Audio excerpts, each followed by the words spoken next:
सबसे पहले आप कुछ बातें जान लीजिए सिंधु नदी के बारे में। सिंधु नदी को ही इंग्लिश में इंडस रिवर कहा जाता है और इसके आसपास की जितने भी लोग बसे हैं, सभ्यताएं बसी हैं, उसे इंडस वैली सिविलाइजेशन कहा जाता है, यानी कि सिंधु घाटी सभ्यता। इसका मतलब भारत का जो पूर्व नाम है वो सिंधु से जुड़ा हुआ है और इसी को विदेशियों ने आके इंडस कहा था और इंडस से ही निकला है इंडिया। तो कहीं ना कहीं ये नदी हमारी पहचान से जुड़ी हुई है, तो यहीं पे इसका महत्व बढ़ जाता है। बात करें इसकी लंबाई की तो इसकी कुल लंबाई 2880 किलोमीटर है, लेकिन भारत की भूमि पर यह सिर्फ 1114 किलोमीटर तक ही बहती है।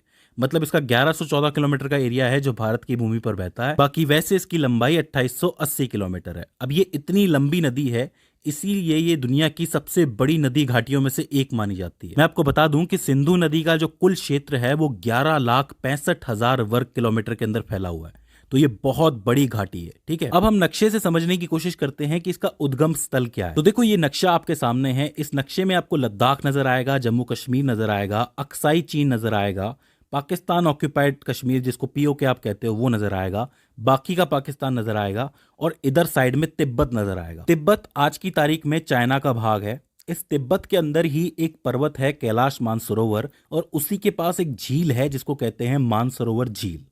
इस मानसरोवर झील के पास कुछ एक पहाड़ियां हैं। उन पहाड़ियों में से एक जलधारा बाहर निकलती है जिसका नाम है सिनका बाब जलधारा। इस चीज का नाम आप याद रखना, सिनका बाब जलधारा।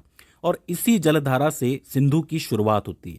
मतलब इन्हीं पहाड़ियों से सिंधु बहना शुरू करती है, तो वो मानसरोवर लेक को पार करती हुई आगे बढ़ती है। तो सिंधु नदी का जो उद्गम स्थल है वो कौन सा हो जाता है? सिनका बाब जलधारा कैलाश मानसरोवर के पास या फिर मानसरोवर झील के पास।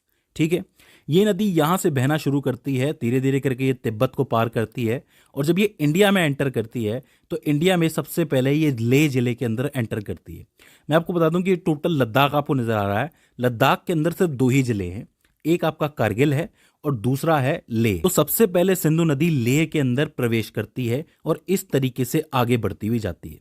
अच्छा, ये जो आपकी कैलाश मानसरोवर झील है, इसी के पास से एक और नदी निकलती है जिसका नाम है सतलुज। अब इसका नाम तो आपने सुना ही होगा।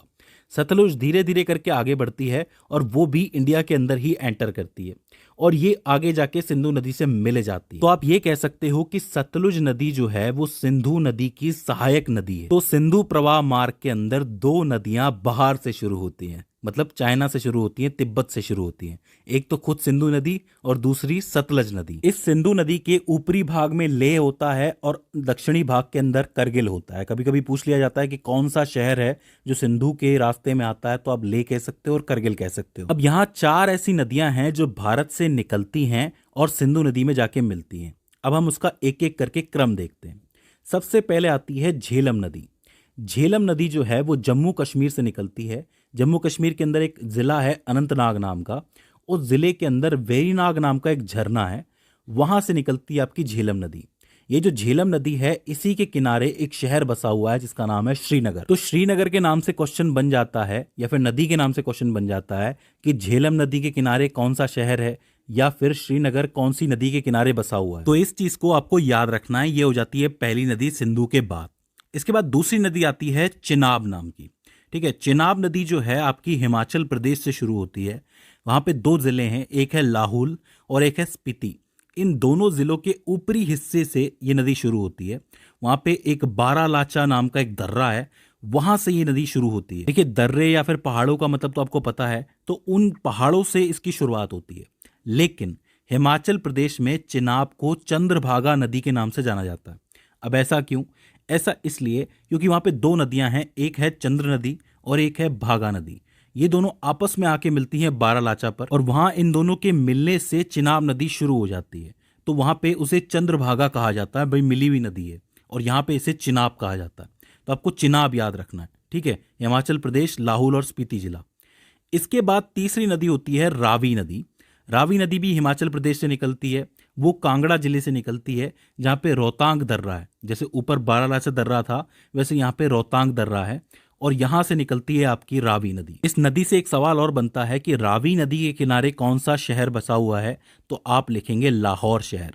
लाहौर शहर फिलहाल पाकिस्तानी पंजाब के अंदर है, तो आपसे पूछ लिया जाता है ये चीज। ये हो जाती है आपकी तीसरी सहायक नदी।